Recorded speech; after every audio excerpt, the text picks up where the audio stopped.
He woke up in the most expensive room in the hospital and did not know his own name. A billionaire 64-years-old builder of a $6 billion empire lying under white sheets with nothing inside his head but silence. For 17 days no one came.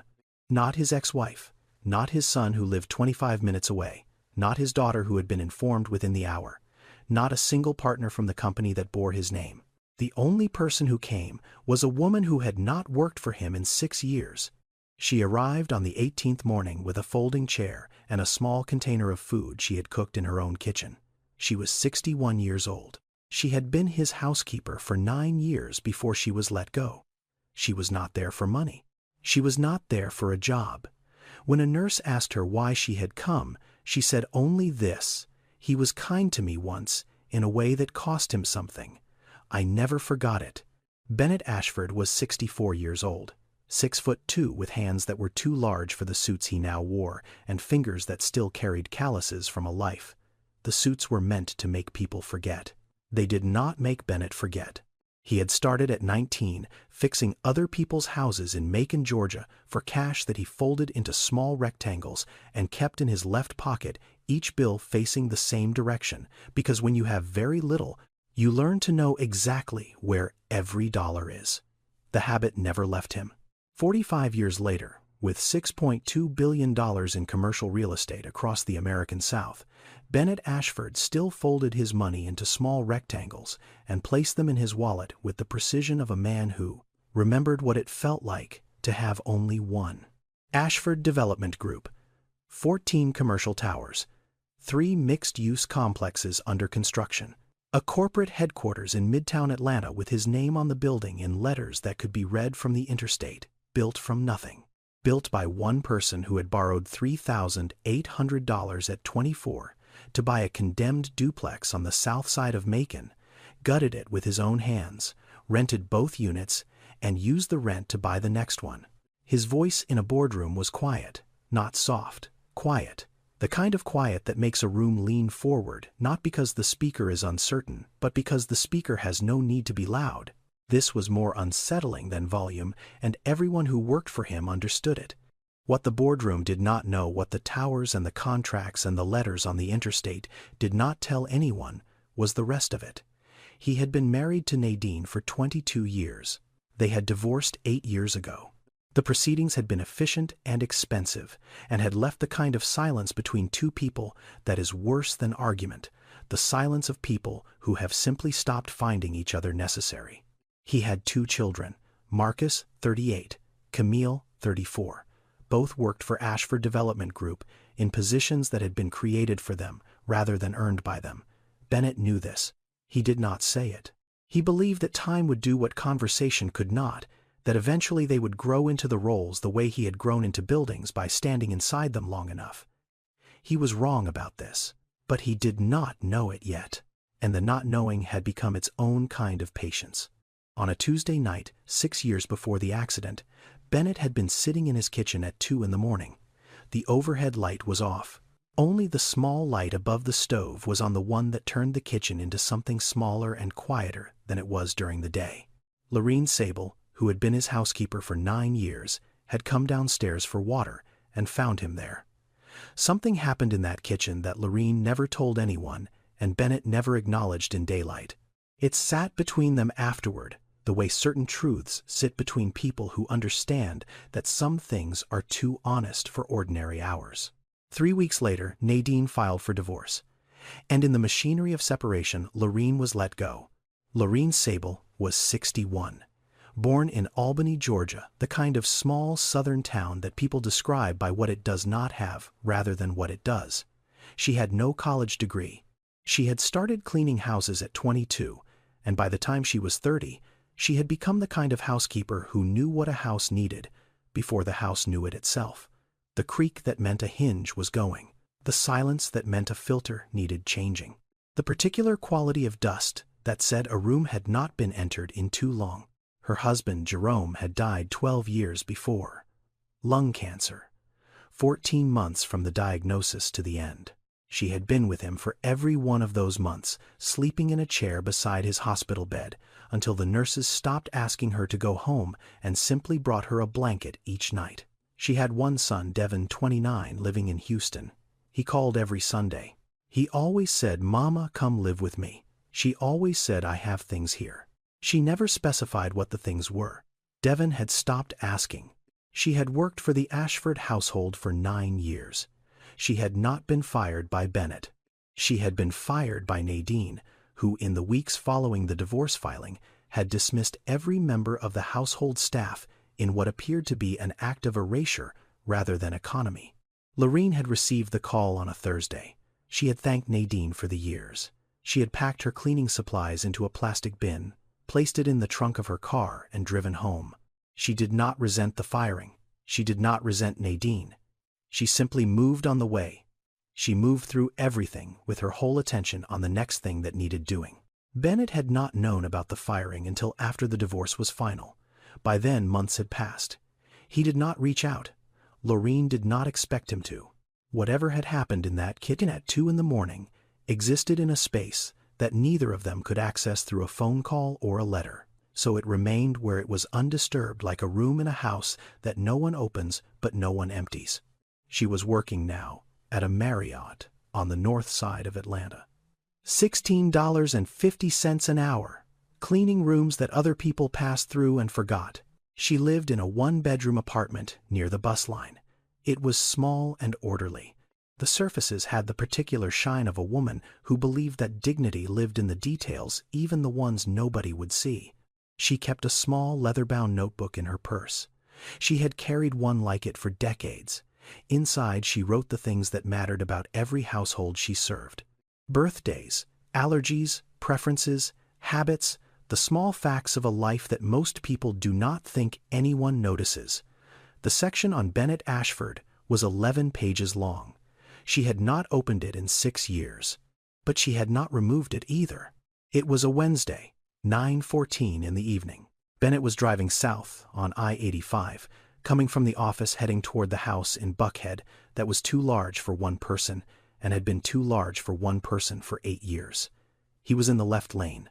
A Lexus LS Black, the kind of car that moves through traffic the way its driver moved through rooms quietly without drawing attention.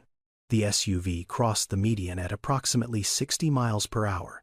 It came from the northbound lanes over the grass divider and into the southbound left lane where Bennett was traveling. The driver of the SUV was later determined to have suffered a cardiac event behind the wheel. He was dead before the vehicles made contact. The impact was head-on. The front of the Lexus folded inward in a way that made the car look like it was trying to close itself. Glass moved through the cabin. The airbag deployed and then deflated, its purpose spent in less than a second. The smell was rubber and heat and the particular chemical odor of a deployed airbag, which smells like nothing else and which everyone who has experienced it remembers. Bennett was unconscious. Fire and rescue arrived in 7 minutes. It took them 22 minutes to cut the driver's side door open and extract him from the vehicle. He was transported to Grady Memorial Hospital in Atlanta. The emergency team recorded the following traumatic brain injury: 3 fractured ribs, internal bruising, lacerations to the face and forearms. Glasgow Coma Scale score of 6 upon arrival. Surgery lasted 6 hours. He survived. 4 days later, he opened his eyes. He looked at the ceiling. He looked at it the way a newborn looks at light, not recognizing it but knowing it was important. A nurse asked him his name. He did not answer. She asked again.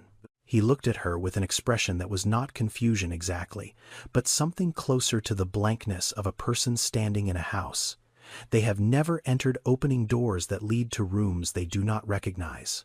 He did not know his name. He did not know he had children.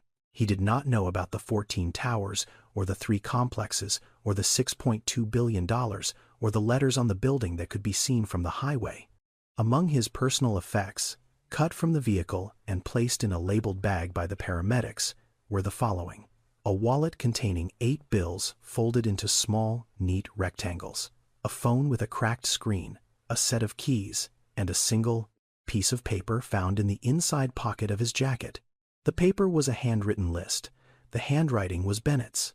The contents of the list were not read by anyone at the hospital. They placed it in the bag with everything else and stored it in the closet of his room. Marcus Ashford arrived at Grady Memorial 3 hours after his father was admitted. He lived in Brookhaven. The hospital was 25 minutes from his apartment. He had been at a fundraiser when the call came and had finished his conversation before leaving, which told you something about Marcus Ashford that nothing else needed to add. He went directly to the attending physician, Dr. Yolanda Price, a neurologist who had been practicing for 23 years and had seen enough families in crisis to read the room before anyone spoke. Marcus asked about the prognosis. He used the word incapacitated, not hurt, not, is he okay? Incapacitated. Dr. Price noted the word. She answered his medical questions. She did not answer the one he had not yet asked, but was clearly building toward, which had to do with legal authority over decisions that were not medical. Camille Ashford arrived 5 hours after admission. She had been in Miami. She was not alone. Beside her was a man in a gray suit carrying a leather folder. Reginald Pace, her personal attorney, who had boarded the same flight from Miami and who had, based on the creases in his suit, not changed clothes for the trip.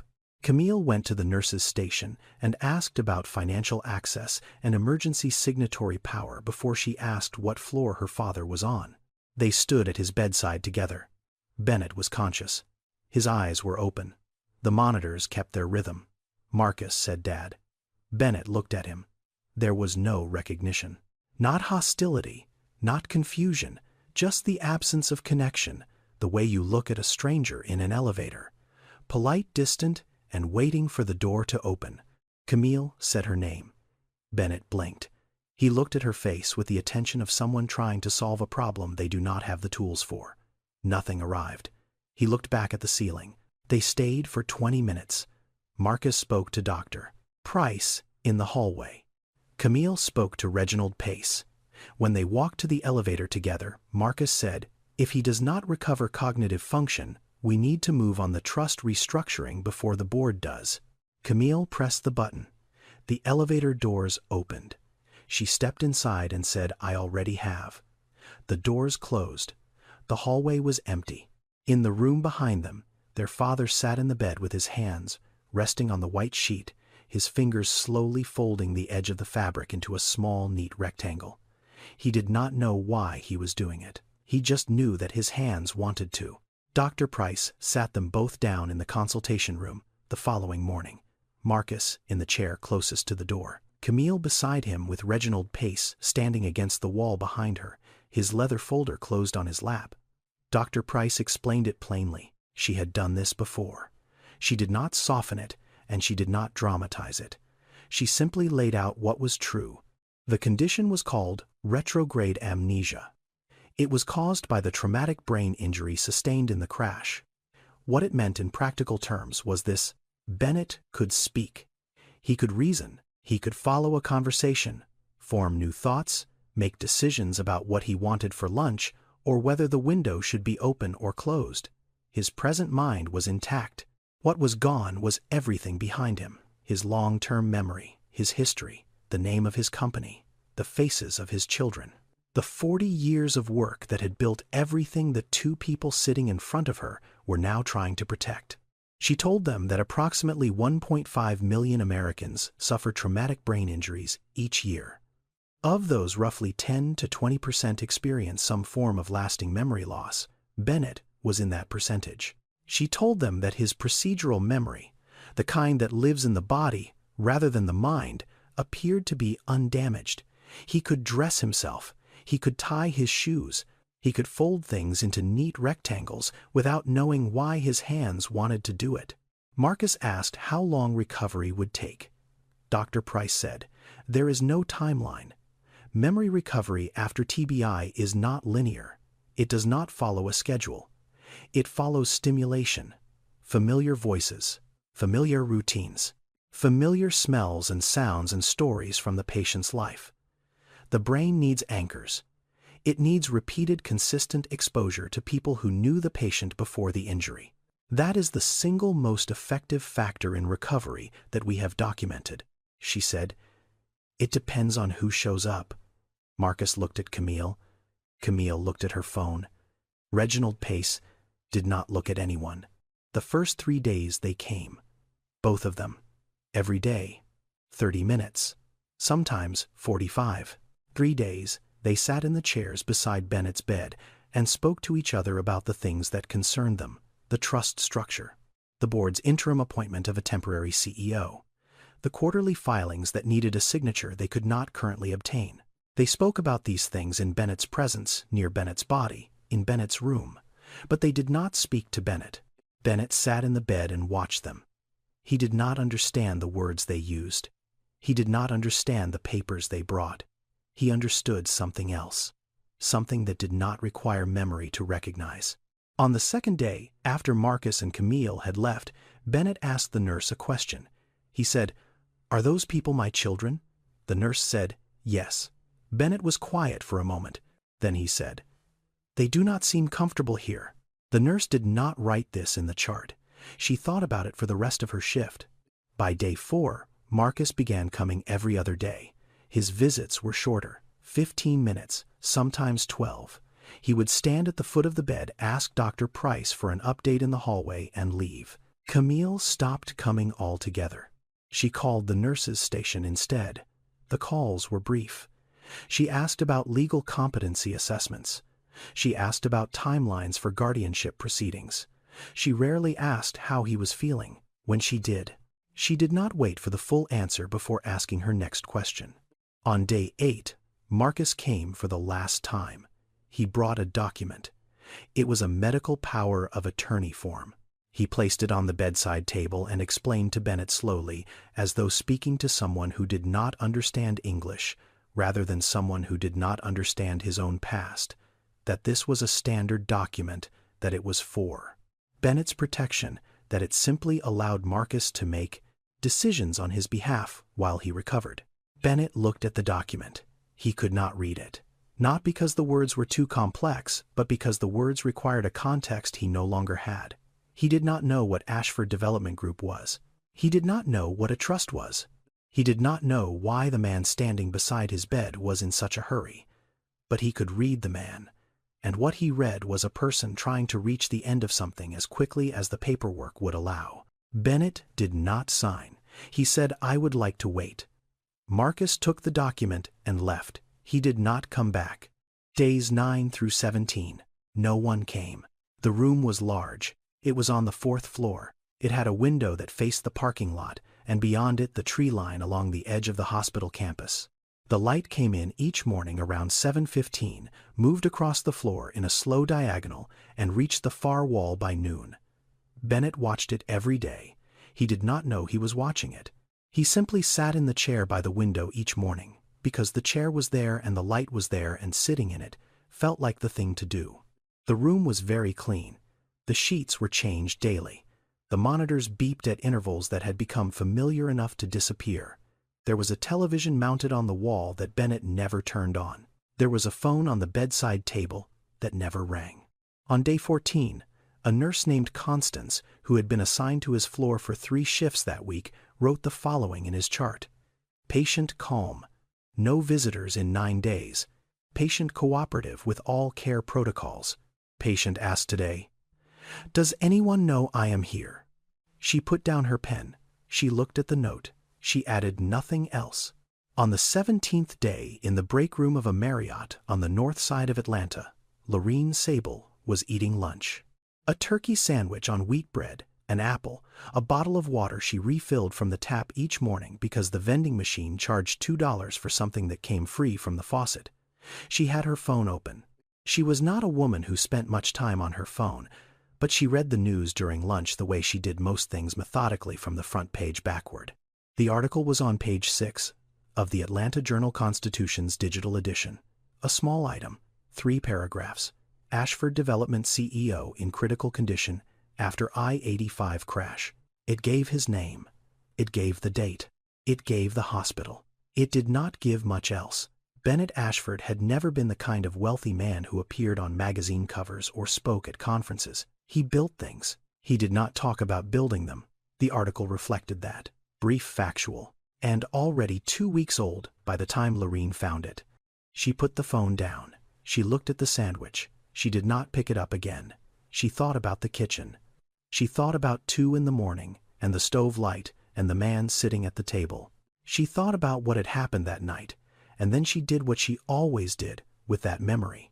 She folded it back into the place where she kept it and moved on to the next thing. She reached into her purse and took out the leather notebook. She opened it to the section marked with a small tab she had cut from an index card 6 years ago. 11 pages. She read them the way a person reads something they already know by heart, but need to see in their own handwriting to believe. Allergies, none. Breakfast preference, scrambled eggs, no salt toast cut diagonal. Coffee black, no sugar, served in a plain white ceramic mug with no pattern. Morning routine, wake at 5:15. Sit in the kitchen for 20 minutes before beginning the day. No conversation during those 20 minutes. She had learned the no conversation rule on her 3rd day working for him. She had never broken it. She closed the notebook. She finished her shift. She clocked out at 3:45. She drove home to the 1-bedroom apartment near the bus line. She changed out of her uniform. She went into the kitchen. She made scrambled eggs, no salt. She made toast and cut it diagonal. She placed both in a small container and sealed the lid. She set her alarm for 5:30 in the morning. She went to bed. She did not rush. She was 61, and rushing had never been her way. She arrived at things the way weather arrives. Not suddenly, but completely. The next morning she drove to Grady Memorial Hospital. She parked in the visitor lot. She walked through the front entrance carrying the container in one hand and a folding chair in the other, because she had learned long ago that hospitals never had enough chairs in the right places. She went to the reception desk on the 4th floor. The woman behind the desk looked at her. Lorene was wearing a clean coat, not new, well kept. Comfortable shoes, the kind made for standing long hours on hard floors. She had the container of food in her right hand and the folding chair tucked under her left arm. "I am here to visit Bennett Ashford," she said. The receptionist looked at the screen. She looked at Lorene. "Are you family?" "No," Lorene said. "I used to work for him. Only family members are permitted to visit patients in this unit." Lorene stood very still. She said, "Has any family visited him in the last week?" The receptionist looked at the screen again. There was a pause that answered the question before the receptionist could. Then the receptionist said, "Let me check with the attending nurse." Dr. Price came to the reception area 12 minutes later. She looked at Lorene. She looked at the food container. She looked at the folding chair. She said, "You worked for Mr. Ashford 9 years, Lorene said. "I was his housekeeper, Dr. Price said. "How well did you know him?" Lorene said, "I knew how he took his coffee. I knew the sound he made when he thought no one was listening. I knew which room he went to when he was sad. I knew what he ate for breakfast every morning for 9 years. I knew that he folded his money into small rectangles and that he did not like to be spoken to before 5:35 in the morning. I worked for him for 9 years. Dr. Price was quiet for a moment. Then she said, "That is more than his children have told me in 17 days. She signed Lorene in. She walked her down the corridor. She opened the door. Bennett was sitting in the chair by the window. The morning light had just reached the armrest. He was looking at the parking lot the way he looked at most things now, with the quiet attention of a man who had nothing to compare anything to. He turned when the door opened. He looked at Lorene. He did not recognize her. His face did not change the way a face changes when it sees someone it knows. But it did not do what it had done when Marcus and Camille walked in either. It did not go polite and distant and empty. Something else happened, something smaller. His brow moved slightly. His head tilted just barely, the way a person tilts toward a sound they cannot quite place. He looked at her the way a person looks at a song they cannot name but have heard before. Lorene did not introduce herself. She did not explain who she was. She did not say, "Do you remember me?" She set the folding chair beside the window. She sat down. She placed the food container on the bedside table. She opened it. Scrambled eggs. No salt. Toast cut diagonal. Bennett looked at the food. He looked at it for a long time.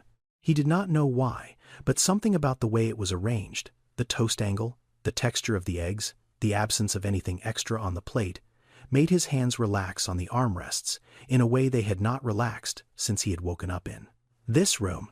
He picked up the fork. He ate. Slowly. In silence. Lorene sat in her chair and looked out the window. She did not watch him eat. She did not ask if it was good. She sat with her hands folded in her lap and her back straight, and she was quiet the way she had been quiet in his kitchen at 5:15 every morning for 9 years. When the food was gone, she stood. She closed the container. She folded the napkin and placed it inside. She picked up the chair. She said, "I will come back tomorrow." She walked to the door. She opened it. She stepped through. Behind her, Bennett sat in the chair by the window. The light had moved to his knees.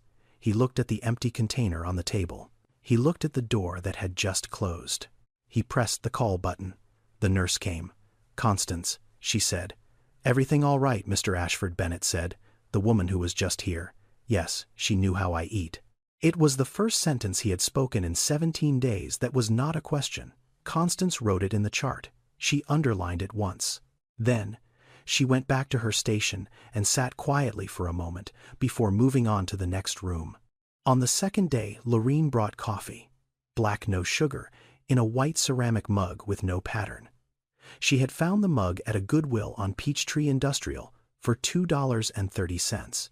It was not the same mug, but it was the same kind, plain, white. Heavy enough to feel like it was holding something that mattered. She poured the coffee from a thermos she had carried in her bag. She set the mug on the bedside table. Bennett looked at it. He reached for it. His fingers closed around the handle and then moved to the body of the mug, wrapping around the ceramic the way hands wrap around something they have held before. He turned it once, slowly. His fingers found the weight of it familiar, the way hands remember a doorknob in the dark.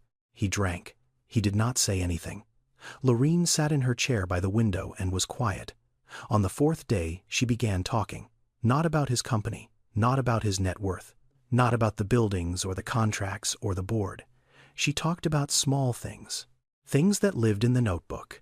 She said, "You liked the kitchen at 5:15 in the morning when it was still dark. You never turned on the overhead light, just the one above the stove. You said once that the overhead light made the kitchen feel like a hospital. You wanted it to feel like a kitchen." Bennett listened. He was looking out the window while she spoke at the parking lot at the tree line beyond it. Then he turned his head slightly.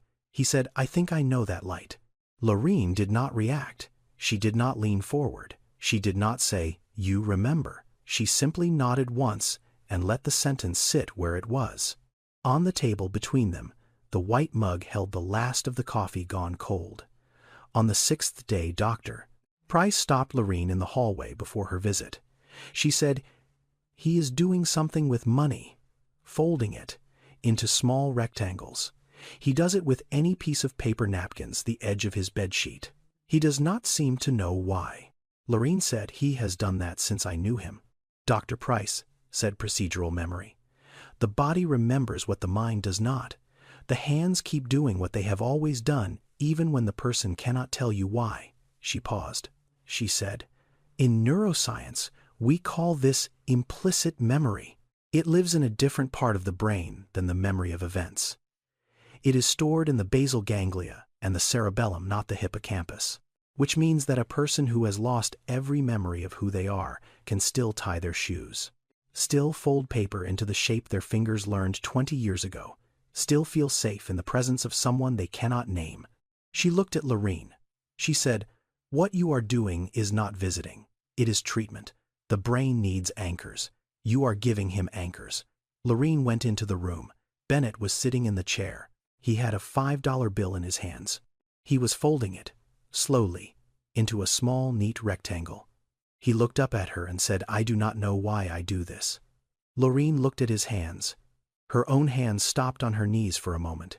She said, "You have always done it. Since before I knew you." He looked at the rectangle of money. He placed it on the bedside table. He said, "It feels like counting, like making sure something is still there." Lorene said nothing. She opened the food container and set out his breakfast. On the 8th day, she brought music. Not a song he had liked.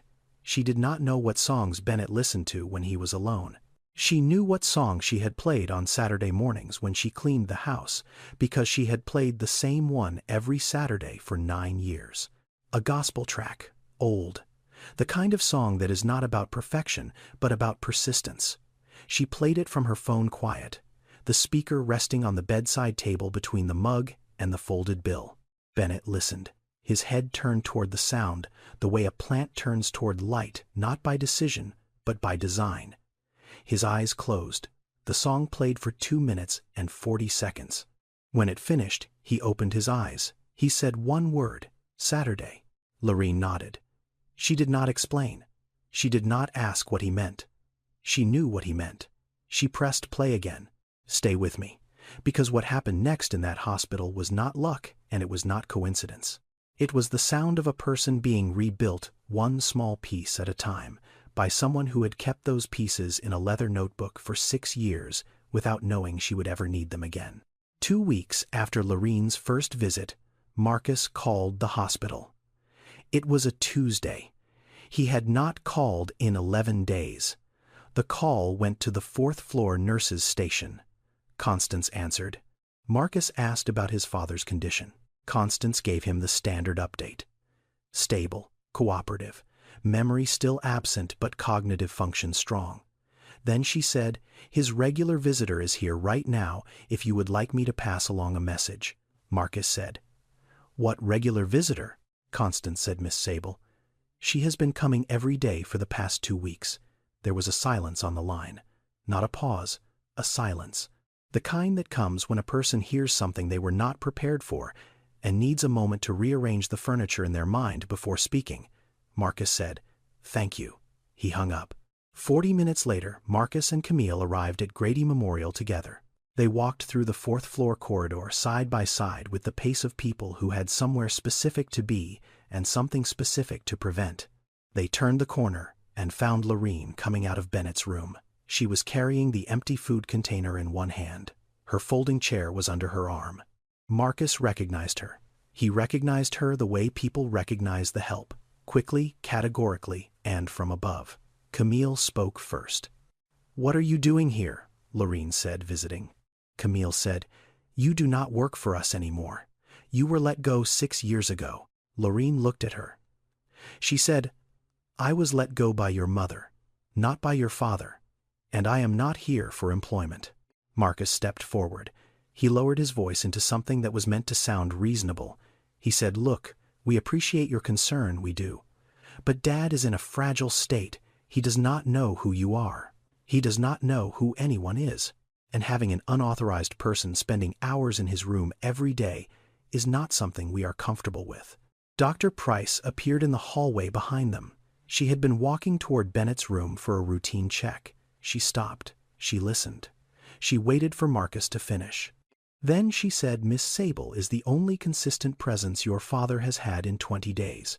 Her visits are not unauthorized. They are, from a medical standpoint, the only treatment that is currently producing measurable results. His verbal output has increased. His affect has shifted. He is engaging with stimuli in ways he was not engaging before she arrived. I approved her visits, and I will continue to approve them. Camille said she has no legal standing to be here. Dr. Price said she has no legal standing. She also has no agenda. I cannot say the same for everyone in this hallway. The corridor was very quiet. Marcus looked at Camille. Camille looked at Reginald Pace, who had materialized from somewhere behind them with his leather folder. Pace said nothing. He had been a lawyer long enough to recognize a sentence that could not be answered without making things worse.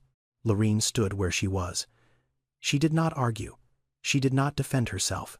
She held the empty container and the folding chair, and she stood in the hallway with her back straight and her face calm, and she waited for the moment to pass the way she had waited for many such moments in her life. She had been told she did not belong in places before. She had learned a long time ago that the most effective answer was to keep standing where she was. She remained standing where she was. Marcus and Camille went into Bennett's room. They stayed for 22 minutes. When they came out, neither of them looked at Lorene. They walked to the elevator. The doors opened. They stepped inside. The doors closed. Lorene went home. She cooked the eggs. She cut the toast. She set her alarm. She came back the next morning, and the morning after that, and the morning after that. The following week, something shifted. Lorene did not bring food.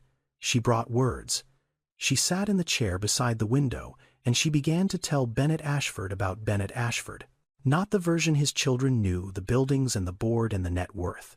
The version she knew. The version that lived in the 11 pages of her notebook and in the 9 years of mornings she had spent in his house. She said, "You woke up at 5:15 every morning. You sat in the kitchen with the stove light on. You never spoke during those 20 minutes. I learned not to speak either. I would start the coffee, and we would both be quiet in the same room. It was the most peaceful 20 minutes of my day." Bennett listened. He was sitting in the chair. His hands were on the armrests. He did not move. She said, "You had a way of saying thank you that most people did not notice. You did not say the words often. You said it by remembering. If I mentioned once that my son was applying to a program 3 weeks later, you would ask how it went. That was your thank you. Most people say thank you with their mouth. You said it with your attention." She said, "You kept every birthday card your children ever made you in a drawer in your study. Bottom left. The drawer was organized by year. You thought nobody knew about it. I dusted that drawer every week for 9 years. I never opened the cards. But I dusted them. And I always put them back in the same order." Bennett looked at her. He did not remember these things. Not the kitchen, not the drawer, not the cards. But something about the way she described them had a weight to it that was different from anything Marcus or Camille had told him. They had told him about contracts. They had told him about the company structure. They had told him what he owned. Lorene was telling him who he was. And he could feel the difference not as memory but as something closer to recognition. The things she described did not come back to him as images or events. They came back as shapes. The shape of a man who woke up early because the quiet meant something. The shape of a man who said thank you by paying attention 3 weeks later. The shape of a man who kept birthday cards in a drawer and thought no one knew. He said, "That sounds like someone I would want to be." Lorene looked at him. She said, "It is someone you were." He was quiet for a long time after that. Then he said, "Tell me more." She told him more. Down the hall in the staff conference room, Dr. Price was conducting the weekly case review with her team. She had Bennett's file open on the table. She was explaining something to Dr. Ellis, a second-year neurology resident who had been assigned to the case as a learning opportunity. She said, "There is a common misconception that identity is stored in episodic memory, that who you are is the sum of the events you remember. This is incorrect. Identity is distributed across multiple memory systems. Episodic memory, yes, but also emotional memory, which is stored in the amygdala, and procedural memory, which is stored in the basal ganglia and the cerebellum. A patient with severe retrograde amnesia who has lost all episodic memory can still retain a functional sense of self." She said, "This is why Mr. Ashford folds paper into rectangles without knowing why. This is why his body relaxes when a certain person enters the room and tenses when another person enters. His amygdala is doing what it has always done. It is reading the emotional signature of the people around him and responding accordingly. He cannot tell you their names, but his body knows who is safe," Dr. Ellis said. "How do you measure that?" Dr. Price said heart rate drops when his former housekeeper is in the room. Blood pressure normalizes. Verbal output increases by approximately 40%. These are not opinions. They are numbers on the monitors. She said, "In traumatic brain injury recovery, the medical literature is clear. The single most effective environmental factor in memory restoration is not medication. It is not surgery. It is the consistent, repeated presence of people who were part of the patient's daily life before the injury. Familiar voices activate dormant neural pathways. Familiar routines create scaffolding for the brain to rebuild connections. The brain does not simply retrieve lost memories. It reconstructs them, and it needs the original materials to do that." She looked at Dr. Ellis. She said, "His children visit with lawyers. His former housekeeper visits with eggs. Tell me which one the brain recognizes as safe." Dr. Ellis did not answer. He did not need to. The monitors in room 412 were already answering every morning between 6:30 and 8 when the numbers shifted in ways that no medication in the hospital pharmacy could replicate. It was her 14th visit. The room was quiet. Not the quiet of absence which had filled the room for 17 days before she arrived, but the quiet of two people who had learned that silence between them was not empty. It was a different material entirely. It held. Lorene was sitting in her chair by the window. Bennett was in his chair beside the bed. The morning light had reached the middle of the floor. Neither of them was speaking. The coffee was finished. The food container was closed, Bennett said. There was a kitchen. Lorene did not move, Bennett said. The light was above the stove. It was late, not morning. Very late, Lorene said yes. Bennett said, "You were there." Lorene said yes. He was quiet for a moment. His hands were on the armrests. His fingers were still. He said, "I was sitting at the table. The big light was off, just the one above the stove. And I was." He stopped. He looked at his hands. He said, "I was crying." Lorene said nothing. He said, "Not the way people cry when something happens. The way people cry when they realize something has been true for a long time and they have just now stopped pretending it is not." He paused. He said, "I do not remember what was true, but I remember the crying. And I remember you were there." 6 years before the accident, 2 in the morning, the kitchen in the house in Buckhead. The overhead light was off. The stove light was on, casting its small warm circle on the counter and leaving the rest of the room in the kind of darkness that makes a large kitchen feel like a small, safe place. Bennett was sitting at the table. His hands were flat on the surface. He was crying, not loudly, not the way it happens in the moments after a shock. The way it happens when a man has held everything for so long that the holding itself has become the wound, and one morning the wound simply opens on its own, without permission, without warning. Nadine had told him that morning that she wanted a divorce. He had nodded. He had gone to work. He had run a meeting. He had signed documents. He had driven home. He had eaten dinner alone because Nadine had already moved to the guest room. And at 2 in the morning, sitting in the kitchen with the stove light on, he had begun to cry.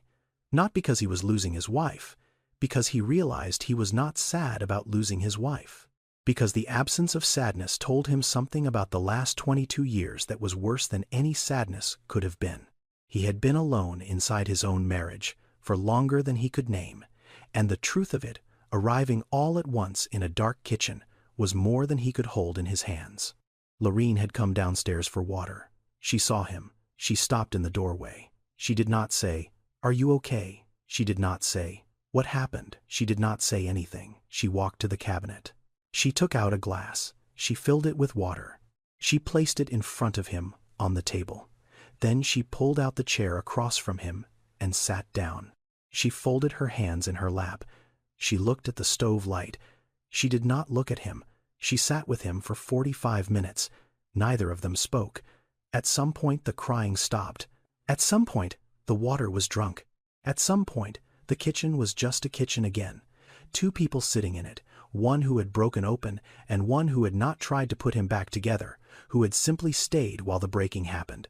Then Lorene stood up. She took the glass. She washed it. She dried it. She put it back in the cabinet. She said, "Good night, Mr. Ashford." She went upstairs. The next morning neither of them mentioned it. Not that day, not the next, not ever. But starting the following month, Bennett placed an extra $200 in Lorene's pay envelope. No note, no explanation. $200. Every month. For 8 months, until Nadine let her go and the envelopes stopped. In the hospital room, Bennett looked at Lorene. He said, "You stayed." Lorene said, "Yes."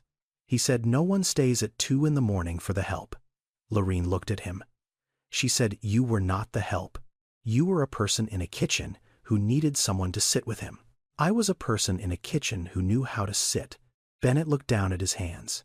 His fingers had found the edge of the hospital blanket. They were folding it, slowly, into a small, neat rectangle. He watched them do it. Lorene watched them do it. And something passed between them that did not require memory to understand, because it had never been stored as a memory in the first place. It had been stored as something older and quieter. The knowledge that in the worst hour of his life someone had sat across from him and not looked away. He said, "That night is the first thing I remembered. Not my name, not my company, not my children, that kitchen, that light, you." Lorene was still. Her hands were in her lap. She said, "Some things the brain keeps closer than others." He said, "Yes, I think it does." 3 days later, Marcus and Camille returned. This time, they did not come alone. Reginald Pace was with them, and beside him, a second attorney, a woman in a dark suit, whose name was Constance Devereaux, and whose specialty as doctor, Price would later learn, was guardianship and conservatorship law. They requested a meeting with Dr. Price in the consultation room. Marcus sat in the chair nearest the door. Camille sat beside him. The 2 lawyers stood behind them. Marcus presented their request. 3 points. First, they wanted Bennett declared legally incapacitated. Second, they wanted emergency guardianship granted to Marcus as the eldest child. Third, they wanted all non-family visitors removed from the patient's access list. He used the word safeguard. He used it 4 times. Dr. Price listened.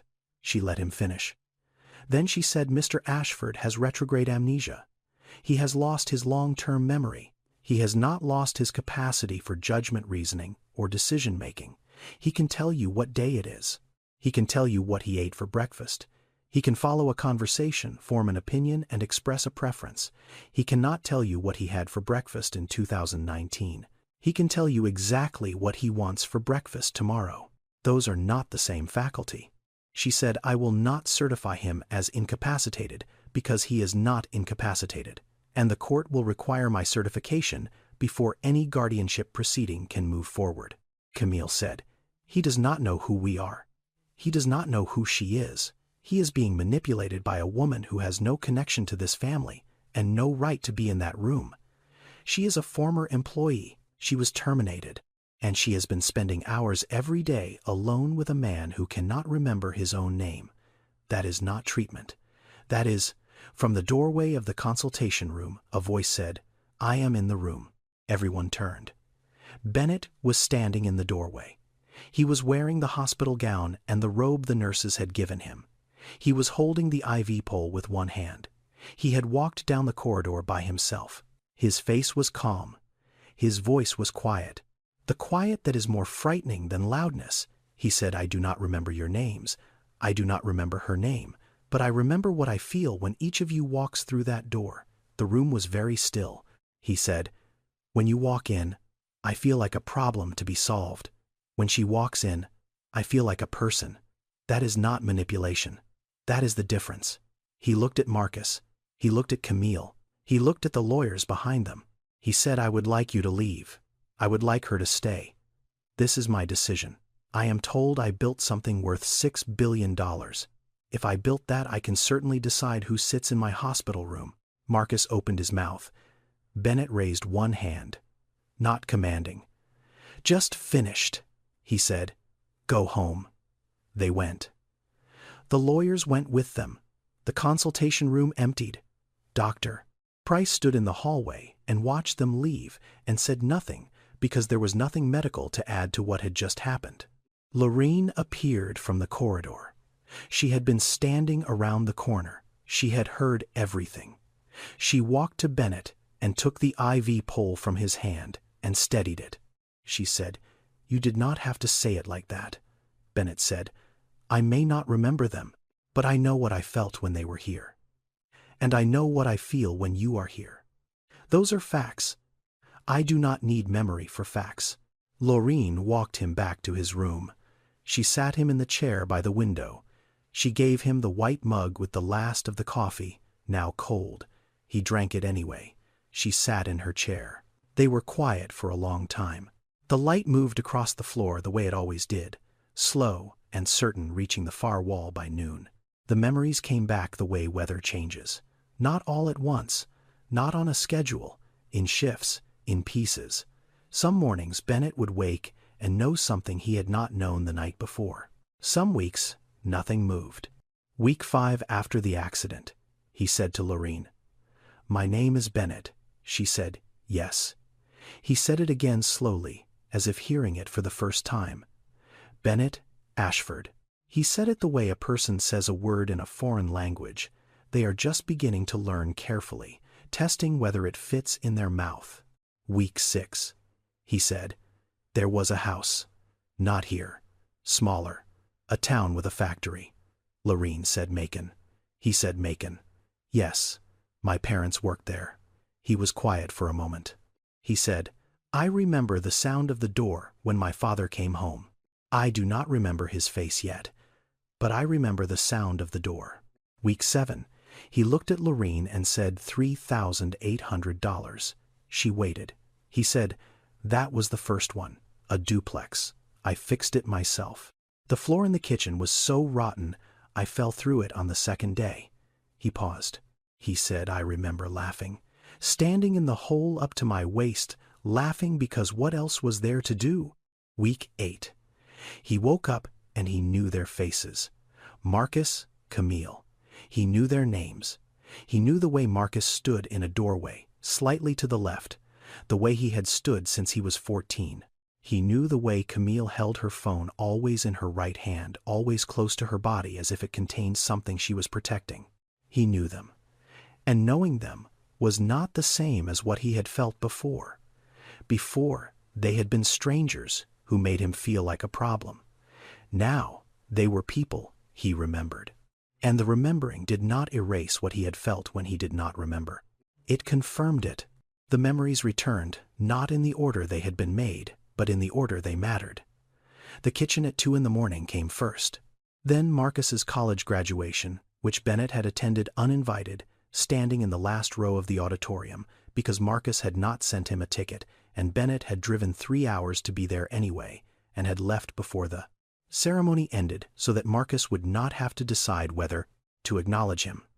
Then the day Camille was born, and Bennett had held her in the delivery room and cried, and that had been the last time he cried for 30 years until the kitchen. The memories with the most feeling came back first, the ones that had cut the deepest grooves. He lay in the bed. Lorene sat beside him. He said, "I remember everything." Lorene said, "I know."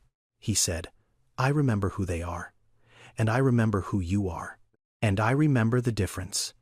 He was quiet. He said, "The difference was always there. I just did not say it out loud before." Lorene folded her hands. She said nothing.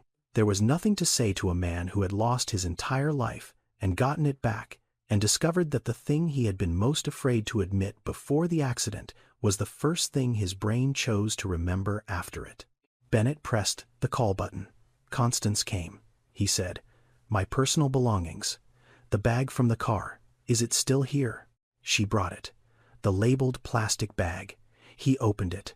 The wallet with the folded bills. The phone screen cracked. The keys. And the piece of paper. The handwritten list.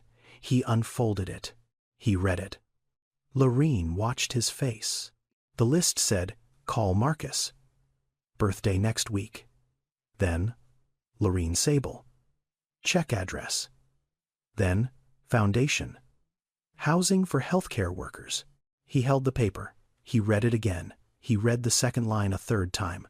Lorene Sable. Check address. He had been looking for her. Before the accident. Before the crash. Before any of this. He had been trying to find her. He had written her name on a piece of paper and put it in his jacket pocket, and he had not gotten to the next step because the SUV crossed the median on I-85 at 9:14 on a Wednesday night, and the next step became impossible. He held the paper out to Lorene. She took it. She read it. She read her own name in his handwriting. She was very still. He said, "I was coming back to you. I just did not get there in time." Lorene looked at the paper. She looked at the name. She folded it carefully the way she folded everything with precision and attention, and she placed it in the pocket of her coat. She said, "You got there." Bennett was discharged 11 weeks after the accident. Dr. Price signed the papers on a Thursday morning. She told him that his memory had recovered to approximately 85%. Some gaps would remain, small ones, a name here, a date there, rooms he had been in that he would never fully see again.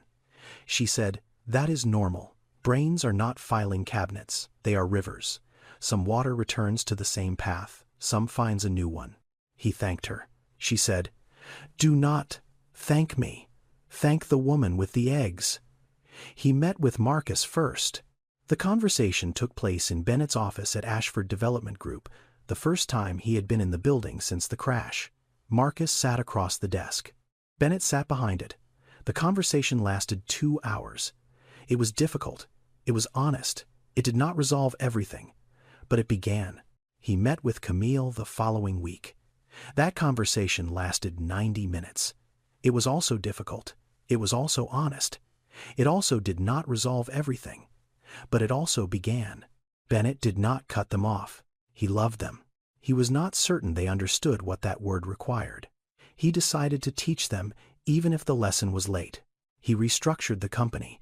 Marcus and Camille were removed from the positions that had been created for them. They could return, but they would have to start at the beginning the way he had started, the way everyone who earns something has to start. He told Marcus, "I gave you everything I never had. I did not give you the thing that made everything possible, which was the experience of having nothing. That was my mistake. I am correcting it now." Marcus did not speak for a long time. Then he said, "That is going to be hard." Bennett said, "Yes, it is." 6 weeks after discharge on a Saturday morning, Bennett drove to the west side of Atlanta. He parked on the street outside a small apartment building near the bus line. He walked up one flight of stairs. He knocked on the door. Lorene opened it. She was wearing a clean blouse and the comfortable shoes she always wore. The apartment behind her was small and orderly. One bedroom, a window that caught the morning light, a kitchen with a table and 2 chairs that had never both been used at the same time until today. She did not say, "Come in." She simply stepped aside. He walked in. He looked at the kitchen. He looked at the window. He looked at the light coming through it, landing on the table in a warm rectangle that reminded him of something he could not fully name, but that his body recognized immediately. He sat down. Lorene went to the stove. She made scrambled eggs. No salt. She made toast. Cut diagonal.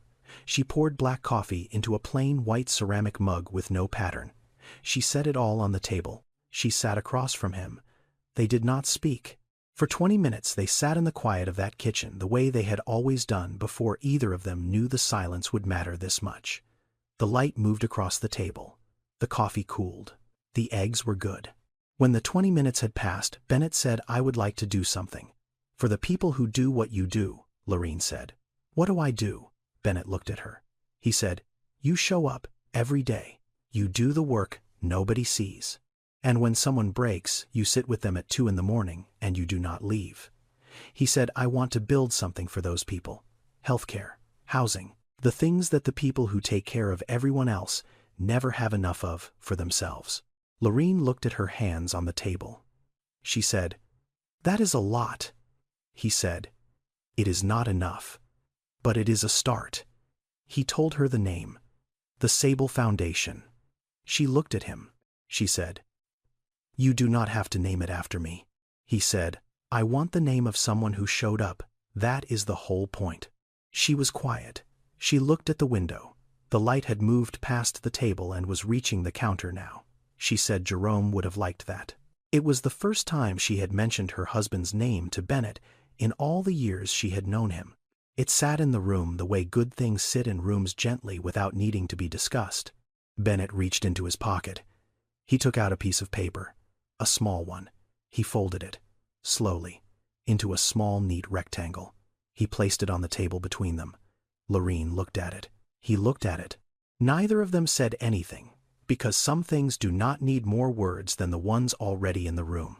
Outside the window, Atlanta moved through its Saturday morning, the way it always did. Cars and buses and people walking to places they needed to be. Inside the kitchen, Two people sat at a table that had waited a long time for this. The eggs were finished. The coffee was cold. The light was everywhere. There is one question I want to leave you with. Not about the foundation, not about the billions, not about the memory or the crash or the hospital room. About the person in your life who showed up when no one else did. Who sat with you when sitting was all there was. Who remembered how you take your coffee when you had forgotten your own name. Write their name in the comments. Just the name. That is enough. That is everything. And if this story found something real in you, share it with someone who needs to hear that showing up is never small. Because somewhere out there someone remembers how you take your coffee, and they are not finished yet. A quick note. This story is fiction. The characters and events are imagined. But the medical information about traumatic brain injury and memory recovery is real. Every year, 1.5 million Americans experience TBI. The science around familiar presence and emotional memory is documented and ongoing. If someone you know is going through memory loss, your presence matters more than you think. I wrote this story because I believe we live in a world that measures people by what they own. But in the moments that matter, when the memory is gone, when the name is lost, when the room is empty, the people who matter are the ones who show up with scrambled eggs and silence. That is not a small thing. That is everything. See you in the next story.